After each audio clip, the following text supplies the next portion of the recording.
What is up, everybody? Welcome back to the Triple Play Fantasy Network. As always, I am your host, Kevin Coleman at DuBois_22. And this is another episode of our Top 25 series where we're breaking down college football teams throughout the country. We are finally in August. We're hitting that August 1st month. We are going to be going to play some college football at the end of this month. I'm so excited. So I'm going to break down as many teams as I can as we prepare and we get ready for it. And on this edition of the show, we're talking about Notre Dame, baby, the Fighting Irish. And just kind of be looking at what they were able to accomplish and everything that they did even this year, their depth chart, where they're at, just everything about them. And Notre Dame, for me, we have a friendly rivalry as a Michigan guy, but Brian Kelly has created a very stable program, and I think it's hard for me to say this out loud just because I'm a Michigan guy, but Brian Kelly is very underrated as a coach. I think he does a lot of crap, but what he's been able to do at Notre Dame has been nothing but phenomenal. Just to his consistency, his ability to get him in the playoff in a national title game. Last season they went 10-2, 9-1 in conference. They competed for a conference championship in the ACC because they had a COVID year where they were in there. So you got to give them credit there. Now, as far as, what are they going to be this year? I think there's some turnover. Talk about Ian Book leaving, who's going to be the quarterback, which I think is the biggest question mark. They have some stability, though, and, we're going to go through everything. So, like always, when we break down these guys, we're going to go through team, depth chart, offensive side, Devy, C2C, schedule, what we can expect in next year's recruiting class. So, let's dive into the schedule. So when looking at it, can we just agree that this is a sweet poster? Got to give them a shout out. Way better than the last poster at Oregon that we saw. Playing Florida State first game of the year. They're back to their, independent schedule that you see. Toledo, Purdue, Wisconsin. That's a tricky game. And then Cincinnati's the game that I had circled for Cincinnati. If you watch my video on Cincinnati, you know what? That's going to be an interesting game. That's going to be a lot of fun to watch. Who's going to win that game and where they're going to be as programs will be interesting just to see, especially, Brian Kelly, all that different things with Cincinnati. Virginia Tech, at Virginia Tech. Don't think that's going to be a game. And then, hey, they get a bye week and they go to USC, North Carolina Navy. Those are not three games that you can just say, hey, where they're at. USC game is going to be massive like it always is. Then Virginia, Georgia Tech, and Stanford. And, typical Notre Dame independent schedule. Games that I personally have circled, Wisconsin I think is going to be a good one. Cincinnati and USC for me. I think those games are going to be good there. And, don't sleep on Georgia Tech either. Can Jeff Sims be that guy? Jamar Gibbs, can he vault himself into that category? Bijan Robinson as a running back one in 2023 class. We'll see, okay? But that could be an interesting game too. But let's go into their depth chart. And as always, we're going to go through each position. First position is quarterback. So let's break down the quarterbacks and what we'd like to see. So right now, as far as ADP goes, it's pretty much Tyler Buchner. He's pretty much going, QB1 of this class, or not QB1 of this class, but QB1 in terms of getting drafted in this class. He's going to QB13, 68.60. So when you look at like the freshmen coming in and who was getting drafted at this point, he's the QB2 of the freshman class. Right before him would be Caleb Williams. And then after that, it's Tyler. And so we're going to get into him. Now, who do I think starts? Unfortunately, I think it's Jack Cohn. Now, I have had some Notre Dame fans come in my mentions because you guys are very, very passionate is the word I'll use. And you say it has to be Jack Cohn because he's the floor guy. He's the consistent guy. To me, I love Tyler Buchner. He's a very good quarterback. We're going to break him down.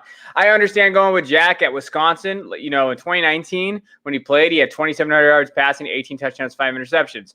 I just think it's uninspiring to start Jack Cohn. I think he will start, but I think it's just uninspiring. And that's where I'm going to stay there. I do like Drew Pine, though. I give a shout out to Drew Pine. I just think that the guys that they're coming in, I just think is there. Now, the kid that we're going to talk about is Tyler Buchner. Now, I love this kid. We're going to break him down, go through it. 6'2", 200 pounds. Prep stats, 295, 439. Completion percentage around 67%. 4,900 yards passing, 59 touchdowns, 6 interceptions through the air. And then on the rushing side, he's a dual threat kid. 1,800 yards, 32 touchdowns. He's a number 10 rated quarterback according to 247 Sports, coming in there, the 5th rated California recruit. But let's go through what I like about Tyler, and we're going to talk about some question marks because we gotta talk about both, right? First of all, he's a dual threat kid. You're going to see it here. And hey, to give him a shout out, because his sophomore year he tore his ACL. He came back his junior year and actually exploded. He showed that he's a dynamic athlete. He came across. He's a lacrosse player too, so shout out to those dual sport guys. The things that you like about him, first, is delivery. I love his delivery and his ability to get the ball out quick. And you'll watch that. He's got good intangibles he's got there. He can extend plays, as you're seeing on the film. he's quick and he's fast. And now the thing is, like, if he would have gone to somewhere else that utilizes him in this way, I would have loved it. What is Brian Kelly going to do? I think that's the biggest question mark. Now, I do love his arm strength too. I think he does have the ability to get the ball out quick. He's got some good accuracy. I think he can sometimes flail the ball. He's very good on the run though. Like, so when we're talking about mobility, passing on the run, making good decisions, I love all that.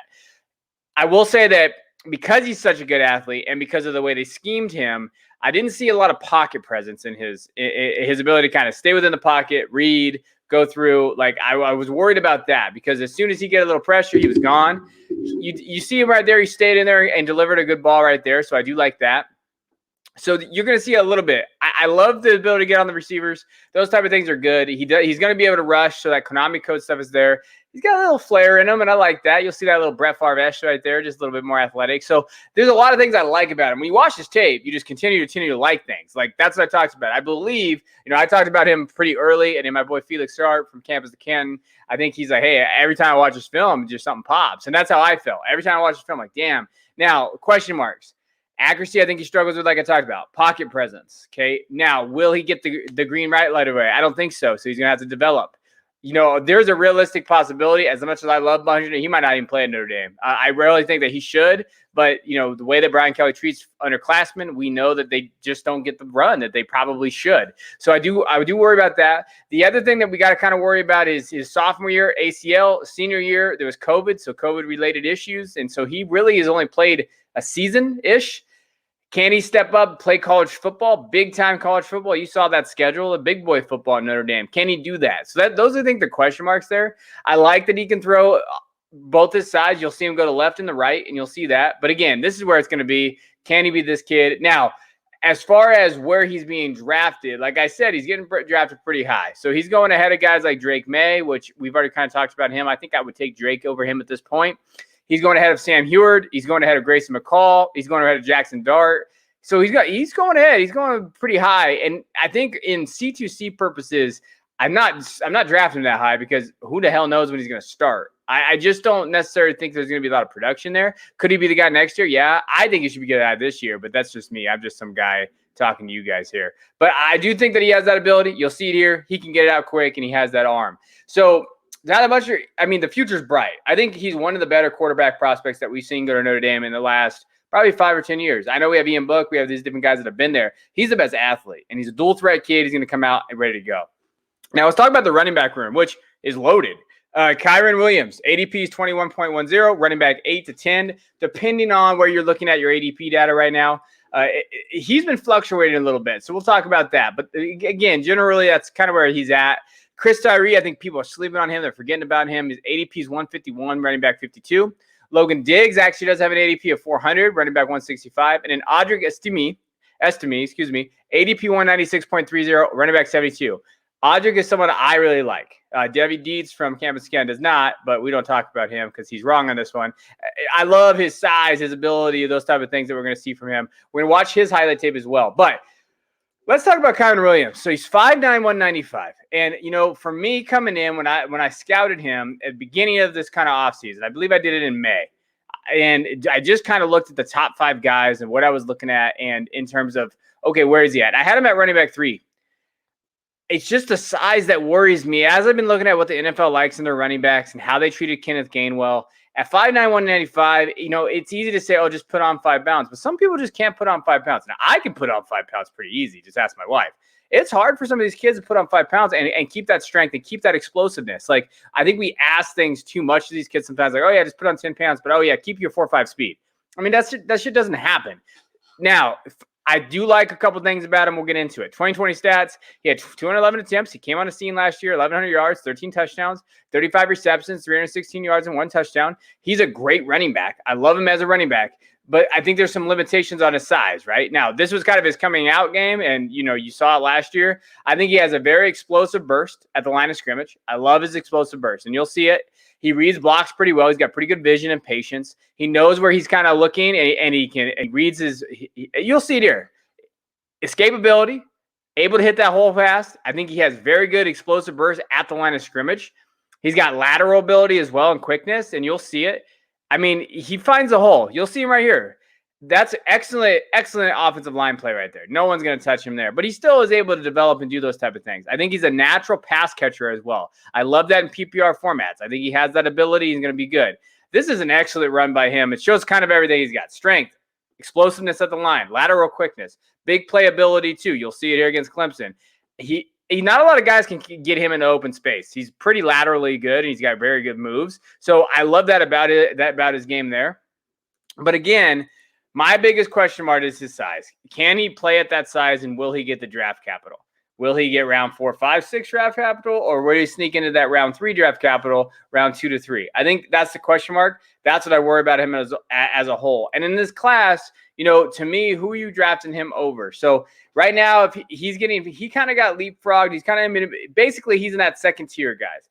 Eric Gray, Kendall Milton, Kyron Williams, Jace McClellan. Who do you want of that crew? For me, it's probably right now, I still wanted to lead him with Kyron Williams over Eric Gray, but it's very close. And it's going to depend. If Eric Gray goes off at Oklahoma, he's going to jump him. I know that. I'm just worried about people drafting Kyron or drafting him, they thinking he's a first-round Devy asset. I just don't know if he is anymore. I think he's a second-round Devy asset, and that hurts me to say because I like him so much. Now, as far as college football goes, he's going to be a stud. No problem, Matt. I think that he's going to be very good for Notre Dame. They're going to lean on this running back room a lot. Now, the other running back that we're talking about is true freshman, Audric Estime. He's 6'1", 215. Now, Audric is very, very, very good. He played his football in New Jersey, St. Joseph Regional, and their coaches have reached out to me and told me that it was one of the best competition in the area. That's from their coaches. You believe them if they want. They yelled at me for telling me it wasn't, so I just want to give him a shout out. In prep stats, he was a monster. 522 attempts, almost 4,000 yards rushing, 50 touchdowns, 32 receptions, 304 yards, and 4 touchdowns. This dude he's ready. When we think about can this kid play, this kid can play all day. This is just who he is. He's big-bodied. He owns this build. I don't know if I think he might be capped out athletically, so that's one of those things. And strength-wise, this is kind of who he is. So how much really his ceiling is, I don't know. But he's athletic right there. I mean, hey, hurdling guys going over there with that size that he has. When he goes downhill, this dude just accelerates and powers through. I love everything about this kid. No one can catch him. I mean, that's just dudes out there just wishing that they could tackle this kid. Right? That's just funny. He's just toying with him here.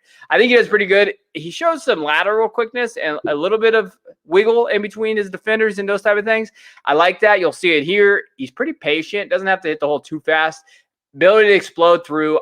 To me, I like that. I don't see him as being a track guy. He's not going to be able to rush too far. You'll see him here break it, but he has that ability, but I don't necessarily think he has that extra gear, which is okay. I don't think they're going to ask him to do too much of that, but you'll see it here. He does a pretty good job of getting out of there. He's also a capable pass catcher, but he didn't really have a lot. So from everything I saw from film, everything there, I think that he has the ability to be a 3-down guy if they get him more involved, but he's more of just a prodder, going to pound the rock at your throat and just run downhill. I mean, that's kind of what he's going to be. Now, he's had a lot of touches. So when we talk about wear and tear, he had over 500 attempts in high school. That's nothing to sneeze at. So it's one thing to think about there. I will also say that can he, against high-level competition at Notre Dame, the question mark is going to remain. Can he make other guys miss and defenders miss in that open field? Can he get to that second and third level and make them miss? That's the biggest question mark to me. But I like this kid. I think that he's going to play some run. He's going to have some run at Notre Dame, and I like that future for him. Like I showed you guys, though, that running back room is pretty loaded. We know what Brian Kelly likes to do. I don't necessarily see him being a big part of this offense this year, but the future is bright, and I think that's part of what we're talking about. Now, let's talk about this wide receiver room, guys. If you're a Notre Dame fan, you know what I'm talking about here.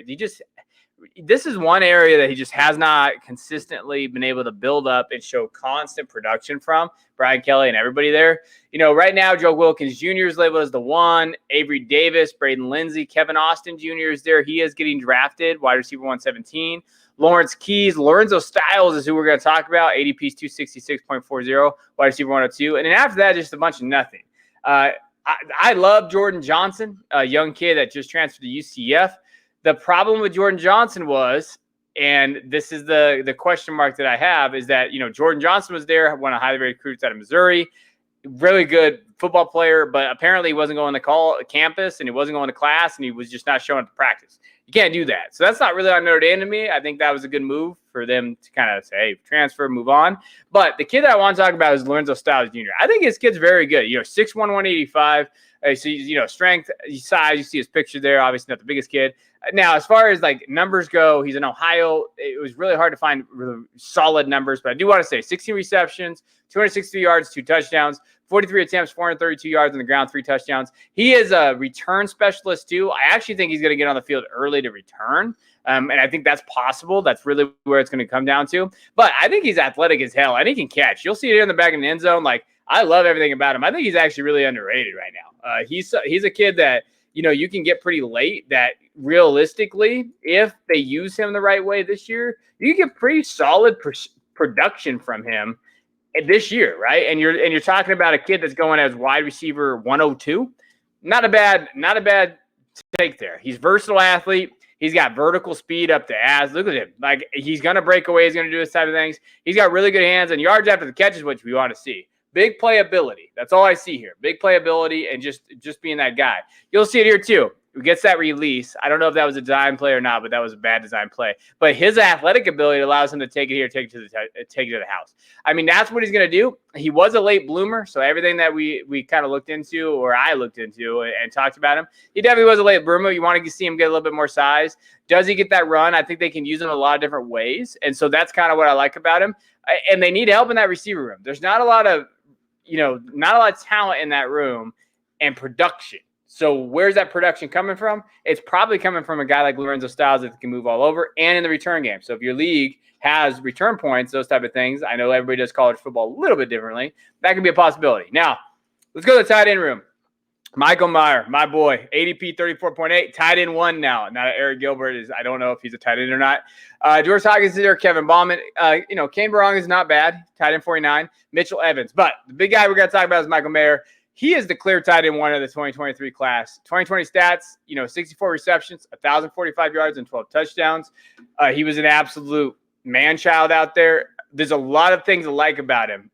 For me, he's got a big frame, like we looked at. He's tall, he's lengthy, he's size. His size is just that guy. Like, when you look at what he's able to do and his size and his ability to kind of get there. Now, I know it said 6'6". I've seen some places say 6'6". I've seen some places say 6'4", 6'5". He's in the middle. I would probably assume he's almost 6'5"-ish in that category. He gives his quarterbacks good time and a big body over the middle. He has that ability to kind of catch it. He's great with 50-50 balls. He gets off the line very quick, and he's got quick feet. Like, he's got some receiving ability there, and he's going to get stronger. I thought his routes improved last year, and the reps mattered last year. Like, they went to go to him, and I think that's where his strengths right there is going to be.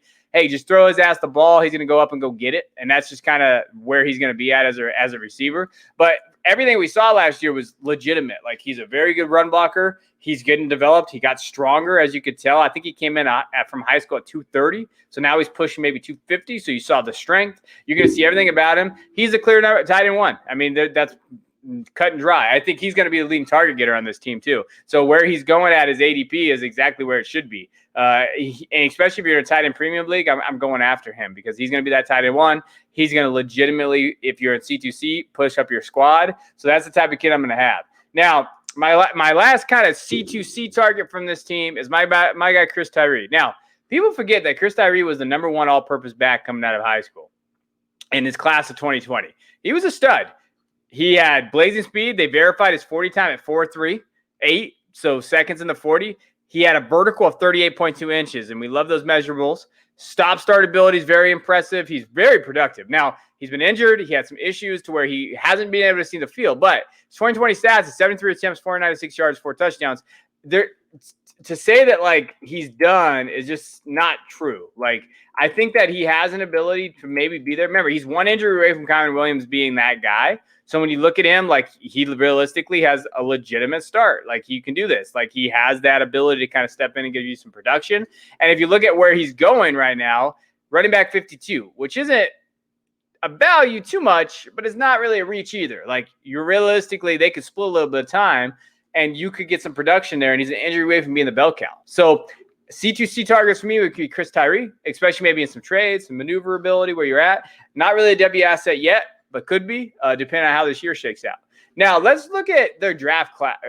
Their draft class, where they're drafting at, their recruiting class. The 2022 recruiting class coming in is, it's tough because we all know Notre Dame's got a certain level of athlete they have to recruit. They have a little bit more requirements than, SEC teams, other teams. Right now, they are ranked 4th nationally. They are recruiting very well right now. Previous year in 2021, they were the 9th nationally. So they are recruiting really well. Headlining their kind of recruiting class, a lot of linebackers, a lot of defensive linemen, offensive tackles. They're building from the inside out. You love to see that. The 3 guys we're going to really kind of focus on right now, and again, these are hard commits. Steve Angeli from, quarterback. So Steve Angeli is going to be there from New Jersey, Bergen Catholic, and we'll watch his tape. Jadarian Price is an interesting running back. He's 5'11", 180. So again, that size hurts me a little bit because you guys know I'm a snob for size. But I like this kid. He seems like a very good kid out of Denison, out of Texas. And then Amorian Walker, he's labeled as an athlete, 6'4", 175. There are some question marks whether he's going to play offense or defense. But to be honest, besides maybe a tight end, there was, they have Holden Stays coming in. I wanted to kind of give you guys a different look. So, Walker could maybe play a little defense, just letting you know, but it looks like he's going to play wide receiver, and we'll kind of break down his tape. But let's go to Steve Angeli first. Quarterback, 6'3", 215. Prep stats, not huge because of COVID, some other stuff that have happened. So this year is going to be big for him. 89, 151. 1,100 yards, 8 touchdowns, 3 interceptions. He's that prototypical size, though, that Notre Dame really likes, and we'll kind of get into that. Jadarian Price, running back, 5'11", 185. Prep stats, he has 525 attempts already, 3,200 yards, and 37 touchdowns. 39 receptions, 280 yards, and 2 touchdowns. Legitimate. And then we have Amorian Walker, 6'4", 175. 31 receptions, 564 yards, and 4 touchdowns. So let's kind of break down, and we'll watch kind of what each guy can do.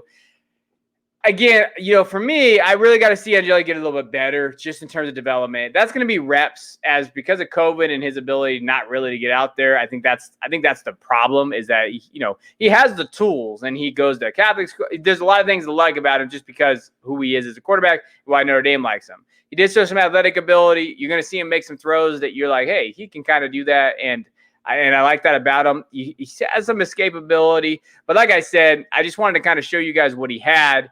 He's got to develop, and that's the biggest key for him is can he develop in a crowded quarterback room? So we're talking about a kid. Now, make no mistake, they're recruiting this kid because they know Tyler Buncher's there, and they could probably redshirt him. That gets Buncher to maybe sophomore, junior year. So, realistically, if we're being honest, this is a kid that's going to take some time. Now, is he a target for guys that maybe can recruit other people in leagues? I probably wouldn't say so. I just wanted to give you a heads up for who he is.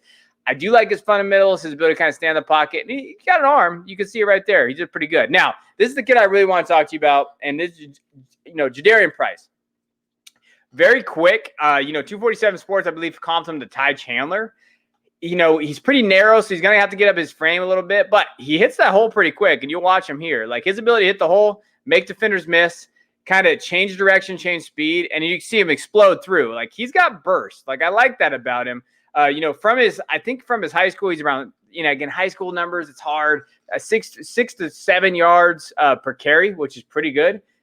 You like that about him, and his ability to kind of catch the ball too. So he has that. You saw a ton more catches last year. So from everything I heard, it looked like he got the ball a little bit more as a receiver. Explosiveness, he has carried the ball a ton though. Like we've said, he's already carried it 500 times. If we're talking about that, that's a lot of freaking usage for going to be a senior this year in high school. So again, usage, those type of things are concerning, but his ability to kind of break free, you'll see it here in this run. I love this run with him. He's a good prospect. So when we're talking about him, I think he has that ability.